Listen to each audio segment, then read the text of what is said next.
Olá, pessoal.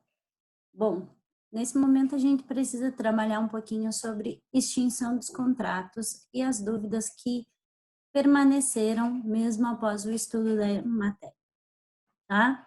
Primeiro ponto é que a forma mais comum de extinção dos contratos é justamente cumprir a obrigação. Cumpriu a obrigação e está extinto aquele contrato. Esse cumprimento da obrigação, ele pode vir junto com a quitação. A quitação está prevista no artigo 320 do Código Civil, tá?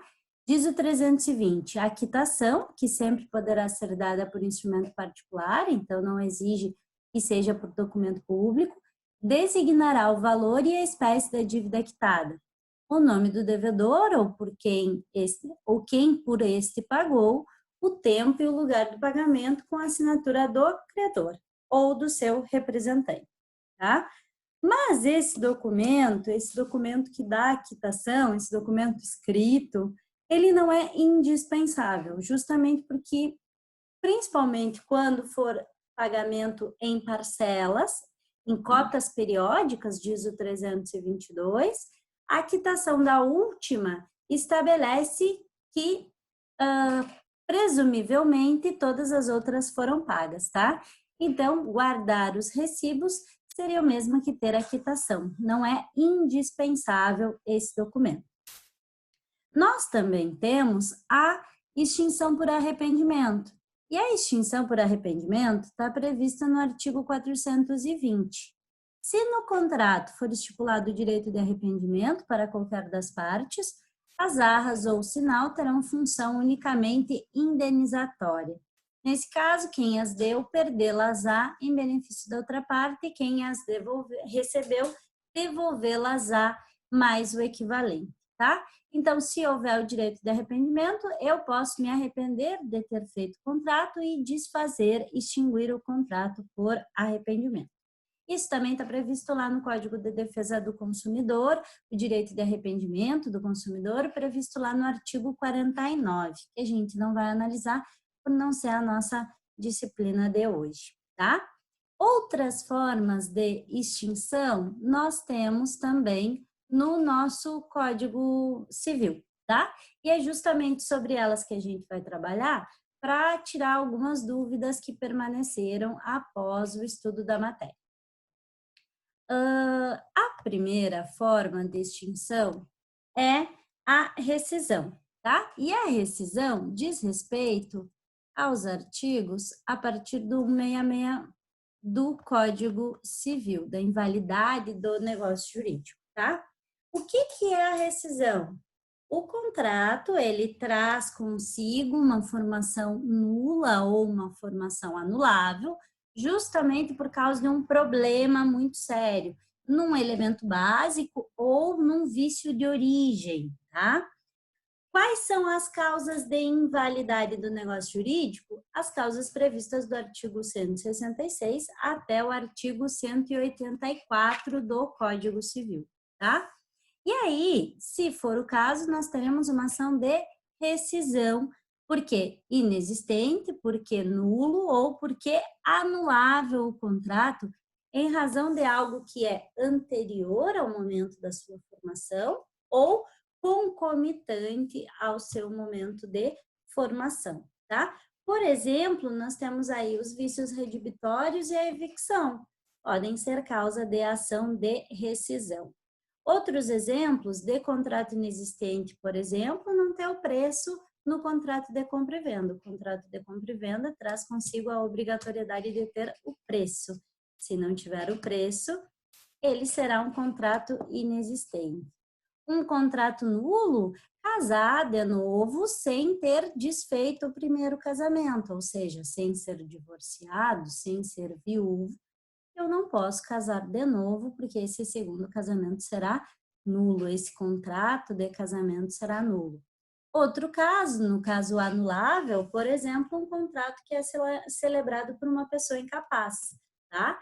Nós não podemos ter contratos celebrados, a maioria dos contratos celebrados por pessoas incapazes, tá? Depois, da rescisão, nós temos a resolução. Onde que está a resolução? A resolução está no artigo, principalmente, 475, tá?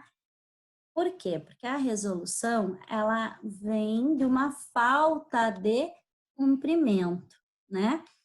Vem de uma situação voluntária ou involuntária, voluntária quando a parte não quer cumprir mesmo, quando a parte não quer pagar o que ela tem que pagar, e involuntária, que é quando é sem culpa do devedor. Por exemplo, quando tem uma onerosidade excessiva, quando tem um caso fortuito, quando tem uma força maior, tá?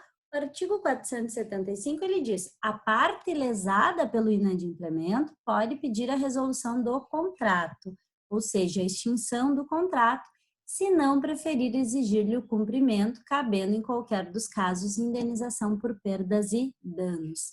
Então, sempre quando houver inadimplemento e esse inadimplemento causar prejuízo, eu vou poder pedir para que esse contrato seja resolvido, tá?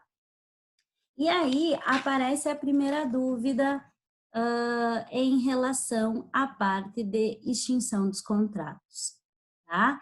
A Daniele apresentou uma dúvida que diz o seguinte: em relação, não consegui compreender a resolução por onerosidade excessiva.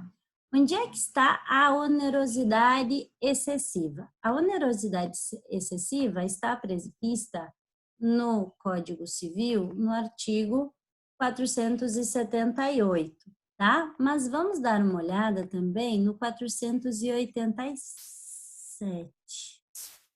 Não, primeiro no 478. Nos contratos de execução continuada ou diferida, se a prestação de uma das partes se tornar excessivamente onerosa, com extrema vantagem para a outra, em virtude de acontecimentos extraordinários e imprevisíveis, poderá o devedor pedir a resolução do contrato. Os efeitos da sentença que a decretar retroagirão à data da citação.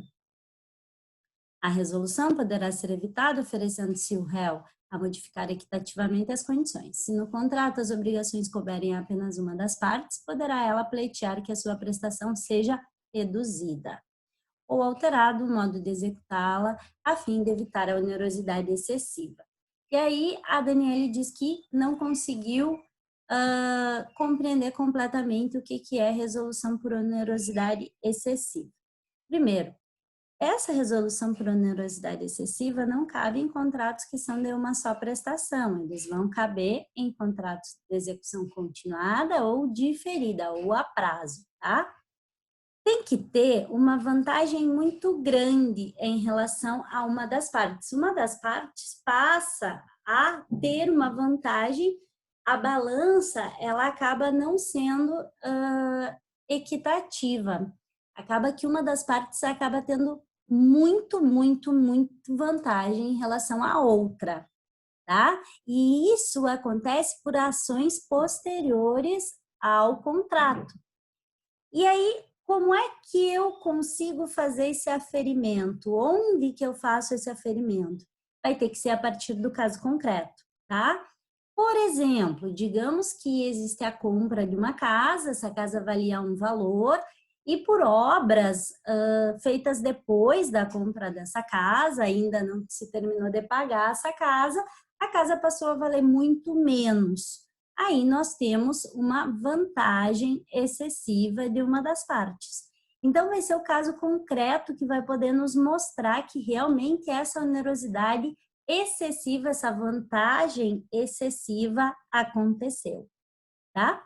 Além da questão da resolução, nós temos também a resilição. O que é a resilição? A resilição acontece quando nós temos um desfazimento do contrato pelo ajuste entre as partes, tá? As partes convencionam que elas não querem mais aquele contrato. Nós temos algumas modalidades, e a primeira delas é o distrato, também chamado de resilição bilateral. Por quê? Porque as duas partes querem desfazer o contrato. Então, inicialmente nós temos um contrato e esse contrato precisa ser cumprido. Mas as duas partes resolvem que não querem mais. Nesse caso, o que nós temos? Nós temos a possibilidade de desfazer esse contrato pela mesma forma que eu fiz ele, tá? Então, elas dissolvem o vínculo. Onde é que está presente o distrato no Código Civil? No artigo 472, o artigo 472 diz: o distrato faz-se pela mesma forma exigida para o contrato, tá? As partes, então, elas resolvem desfazer o contrato.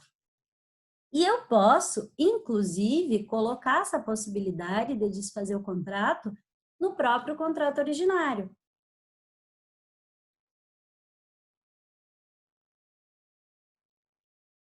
Tá?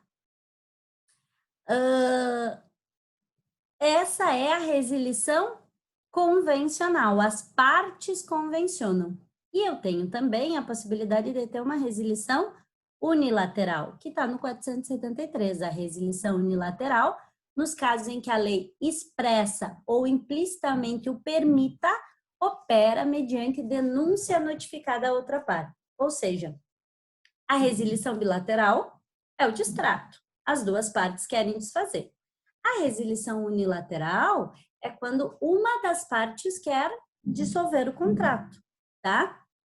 Por isso, unilateral, uma das partes. Quando que ela pode ser feita? Quando a lei deixa ou quando ela permite. Por que eu estou dizendo isso? Porque a gente teve um questionamento em relação a isso. E aí aqui nós viemos para o questionamento da Thaís. Fiquei com dificuldade em compreender a resilição unilateral, pois a mesma possui vários nomes: denúncia, revogação, renúncia, resgate. E não entendi se para todas essas modalidades se aplicam as mesmas regras. O que é estas questões de revogação, renúncia, resgate? São nomes, são formas pelas quais a lei vai chamar a resilição unilateral. Por exemplo, revogação é quando eu revogo poderes. Quando eu vou revogar poderes lá no mandato, na procuração, eu posso dar poderes e revogar poderes. Retiro poderes. Essa é uma resilição unilateral.